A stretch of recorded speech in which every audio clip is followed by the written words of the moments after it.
السلام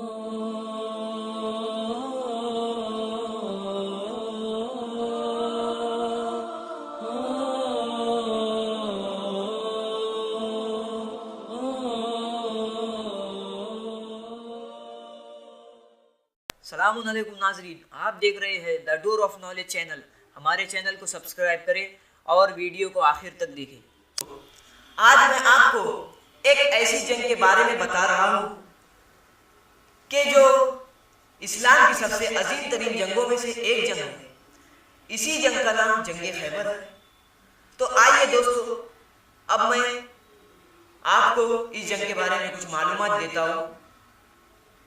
تو جنگ خیبر اسلام کی تاریخ میں عظیم ترین جنگوں میں سے ایک جنگ ہے۔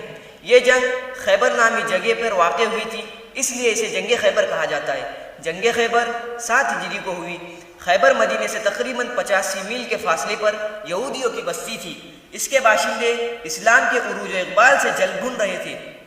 انہوں نے بنی اسد اور بنی غطفان کے بھروسے پر مدینے کو تباہ و برباد کرنے کا منصوبہ بنایا۔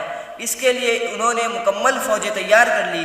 جب رسول اللہ کو اس بات کی خبر ہوئی تو آپ 14 صفر 7 ہجری کو 1400 پیدل اور 200 سوار لے کر جنگ کے لیے نکل پڑے۔ رسول اللہ نے قلعے کو فتح کرنے کے لیے حضرت عمر کو بھیجا، پھر حضرت ابو بکر کو بھیجا۔ اس کے بعد حضرت عمر کو حکم جہاد دیا، لیکن وہ ناکام واپس آئے۔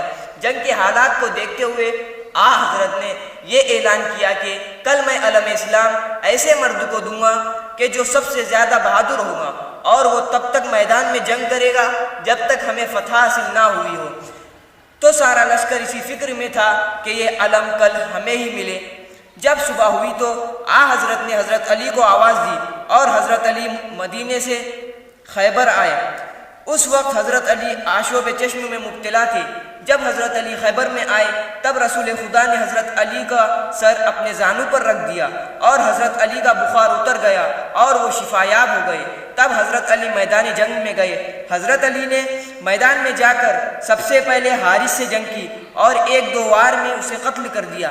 حارث مرحب کا بھائی تھا، اس لیے اس نے حضرت علی پر حملہ کر دیا، لیکن حضرت علی نے مرحب کے وار کو روک کر اپنی ذوالفقار سے اس کے ٹکڑے کر دیے۔ اس طرح ساری فوجوں میں بھگدڑ مچ گئی اور دشمنان دین مارے گئے، اور اس طرح جنگ خیبر اسلام کے نام سے مشہور ہو گئی۔